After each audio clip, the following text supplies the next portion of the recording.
بنگال نے بڑی قربانیاں دی ہیں، مطلب بنگال کی قربانیاں کم قربانیاں نہیں ہیں، یعنی وہ قربانیاں کیوں دے پایا، اتنی بڑی قربانیاں، یعنی بنگال کی، اگر بنگال کی قربانیاں، بعض لوگوں کا تجزیہ یہ ہے کہ اگر بنگال کی قربانیوں کو نکال دیا جائے تحریک پاکستان سے تو پاکستان بننا آسان نہیں تھا، بنگال کی اتنی قربانیاں ہیں۔ بنگال میں مطلب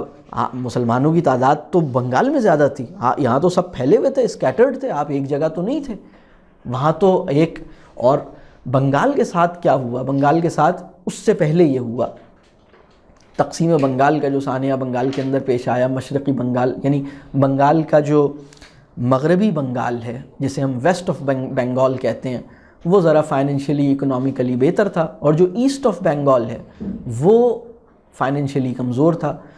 تو گورے نے انتظامی اچھا جو اسٹرانگ تھا ادھر ہندو زیادہ تھے، جو ویک تھا وہاں مسلمان زیادہ تھے، انگریز نے اپنے ضرورت کے تحت اسے تقسیم کیا، پھر اس کے بعد اس کو کینسل کیا، پھر لیکن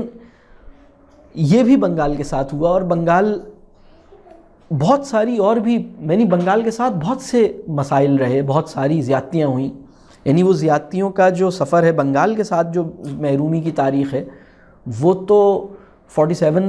سے یعنی وہ تو پہلے سے ہی چل رہی تھی، وہ تو پورے ہندوستان کے ساتھ زیادتیاں ہو رہی تھیں، لیکن بنگال کے ساتھ کچھ اسپیشل زیادتیاں ہوئیں جو شاید جو ہمارے اس زمانے میں سندھ کے ساتھ اس درجے کی زیادتیاں نہیں ہوئیں جو بنگال کے ساتھ ہوئیں، اس زمانے میں پنجاب کے ساتھ اس درجے، یعنی انگریز کے دور کی بات کر رہا ہوں میں، یعنی انگریز کے دور میں بھی بنگال کے ساتھ جو زیادتیاں ہوئی ہیں وہ دوسرے خطوں کے اندر جو زیادتیاں ہوئی ہیں اس سے زیادہ ہوئی ہیں۔ لیکن بنگال کی یہ اسپرٹ کہ تحریک پاکستان کے اندر وہ کھڑا ہے سب سے آگے اور قربانیاں دے رہا ہے، یہ اس کو ہم یہ بہت بڑی اسپرٹ ہے، یہ سیلف لیسنس کا یہ جوہر کہ وہ مطلب، اور الحمدللہ وہ ایک زبردست تحریک تھی اس کے اندر۔ میں سمجھتا ہوں کہ شاید کسی کو بھی یہ یاد نہیں تھا، کسی کے بھی ذہن میں نہیں تھا کہ میں بلوچی ہوں یا میں پشتو ہوں یا میں سرائکی ہوں یا میں یو پی دہلی والا ہوں یا میں بہاری ہوں یا میں بنگالی ہوں، سبھی اپنے شناخت کا وہ حوالہ کہ میں مسلمان ہوں اور اسلام کے نام پہ ایک جدوجہد ہو رہی ہے، اور وہ جدوجہد میری اس ضرورت کو بھی پورا کر دے گی جو میری دوسری ضرورت، جو میری وہ ضرورت ہے جو مجھے پہلے سے میری ضرورت تھی، میری اس جدوجہد، یہ اگر جدوجہد کامیاب ہو گئی تو میری وہ ضرورت بھی پوری ہو جائے گی، اور مجھے ایک ایسا آئیڈیل بھی مل جائے گا جو میں اپنے مذہب سے دور ہوں تو شاید اس میں کچھ میں وہ شاید یعنی وہ پاکستان کو نیکستان،